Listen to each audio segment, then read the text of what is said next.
দুনিয়া এক অদ্ভুত পরীক্ষা ক্ষেত্র। গতানুগতিক পরীক্ষাগুলোতেই পরীক্ষার আগেই প্রস্তুতি নেওয়া হয়, এরপর পরীক্ষা দিতে হয়। কিন্তু দুনিয়া নামক পরীক্ষা ক্ষেত্রে প্রস্তুতি আর পরীক্ষা চলে একই সাথে। এটা বিস্ময়কর নয় যে মৃত্যুর আগ পর্যন্ত এখানে পরীক্ষা চলতেই থাকবে, বরং মানুষভেদে পরীক্ষার রকম ফেরার বৈচিত্র্য ভীষণ বিস্ময়কর। কেউ হয়তো দরিদ্রের কষাঘাতে জর্জরিত, আবার কারোর জন্য ধন সম্পদ বিশাল পরীক্ষা। কেউ নিজের বোকামিতে হায়রান, কারো বুদ্ধিমত্তায় নিজের শত্রু হয়ে দাঁড়িয়েছে। কেউ পড়েছে খ্যাতি বিড়ম্বনায়, কেউ বা পরিচিতির অভাব সুবিধা বঞ্চিত। এভাবেই জীবনের নানান ক্ষেত্রে বিচিত্র রূপে মানুষ পরীক্ষিত হচ্ছে। আমাদের এ পরীক্ষার শেষ হয় পৃথিবীর থেকে বিদায়ের মাধ্যমে, যার ইঙ্গিত আল্লাহ সুবহানাহু ওয়া তাআলা কোরআনুল কারীমের মধ্যে বলেছেন, যিনি মৃত্যু ও জীবন সৃষ্টি করেছেন যেন তোমাদের পরীক্ষা করতে পারেন তোমাদের মধ্যে কে অধিক উত্তম আমলকারী। আমাদের এ চলমান পরীক্ষায় কে সফল আর কে ব্যর্থ তা জানা যাবে ওপারে। আল্লাহ সুবহানাহু ওয়া তাআলা বলেছেন, অতঃপর যাকে আগুন থেকে দূরে রাখা হবে এবং জান্নাতে প্রবেশ করানো হবে সেই সফলকাম।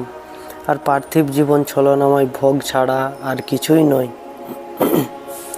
এখানে সবচেয়ে বড় সমস্যা হলো আমরা জানিই না আমাদের পরীক্ষা কোন মুহূর্তে শেষ হচ্ছে।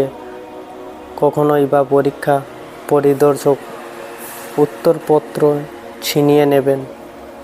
পরীক্ষার শেষ সময়ের ব্যাপারে কত মানুষ যে ভুল করেছে, কত মানুষ যে শেষ মুহূর্তে আধ ঘন্টা বাড়তি সময়ের জন্য হাহুতাশ করেছে, কিন্তু তাদের দাবি মানা হয়নি, তাদের দিকে কেউ ফিরেও তাকায়নি।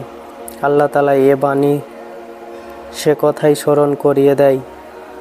অতঃপর আমরা হঠাৎ তাদেরকে ধরে ফেলি, এমনভাবে ধরি যে তারা বুঝতেও পারে না। তিনি আরও বলেছেন, অতঃপর যখন তাদের সময় আসবে তখন তারা মুহূর্তকাল দেরিও করতে পারবে না এবং এগিয়েও আনতে পারবে না। এই আয়াত দুটি গভীরভাবে উপলব্ধি করা প্রয়োজন।